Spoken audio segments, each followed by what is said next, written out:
Assalamu alaikum. Welcome to Ask Eman. Warahmatullahi wabarakatuh. To yourself and Sheikh Asim Clemson. Alaikum salam wa rahmatullahi wa barakatuh. Hayyak Allah, brother. How are you today? Alhamdulillah. How are you both? Not too bad. Barakallah feek for asking. What's your question for us today, inshallah? Sheikh just was mentioning about Salatul Rahmi. Nah. Just wanted a bit more elaboration that is it only blood relatives included in Salatul Rahmi or other close relatives? For example, in some countries, it is felt a bad thing that if you, after marriage, especially the man does not go to the in-laws and spend 2 or 3 nights at their home. Right. So just wanted to be clarification which people are included in the Salatul Rahmi. Barakallahu feek. Do you have any more question, brother? No, that's it for the time being. Inshallah, I'll call back if I have any more. Barakallahu feek for your call and jazakallahu khair for taking part.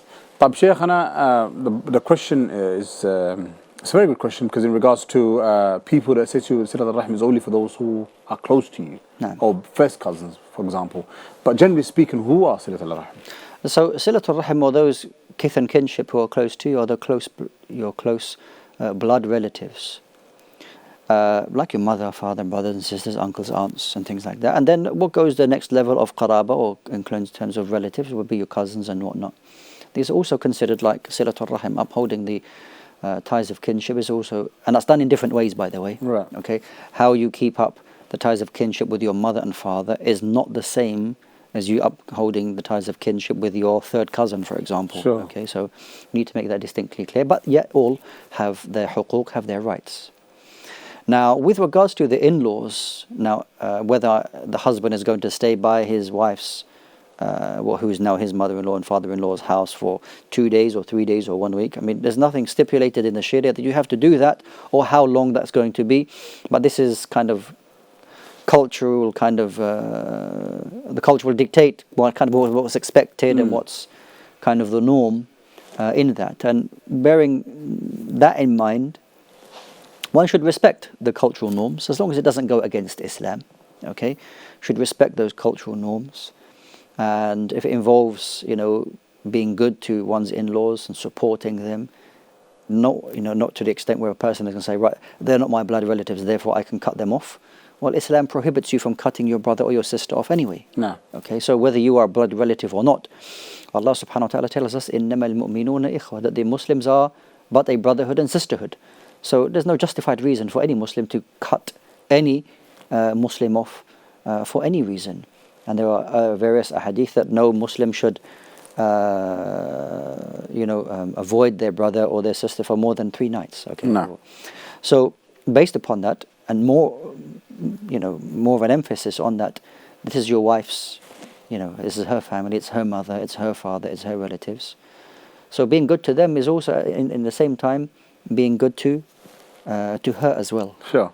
And we know, for example, that the Prophet ﷺ, that when Khadija radiallahu anha, when she passed away, that there would be times when her sister, that she would come and the Prophet ﷺ would know of her being in the same city.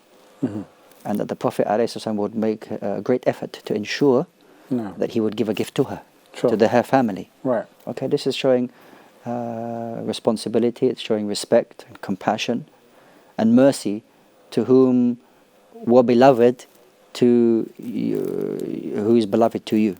No. So you love whom your family loves. Sure. Okay, so you shouldn't cause a barrier or look at them in any lower way at all. And you should also bear in mind that when you do get married, you marry into the family. Sure. Okay, as you have an ongoing relationship with your spouse, it requires work, and part of that work as well is their what is kind of an extended family to you. No. And there is lots of khair, there's lots of reward, there's lots of blessings in being good to other Muslims, and it's a great opportunity for you. So we need to respect the norms and cultures, because it doesn't go against Islam, as long as that people are not obligating people to do, you have to do this, or it's seen as a disrespect, and if you don't do this, we're going to outcast you and things like that. You should understand that people have different understandings, okay? No. Communication is very important. May Allah subhanahu wa ta'ala make it easy. طب بارك الله فيك شيخنا.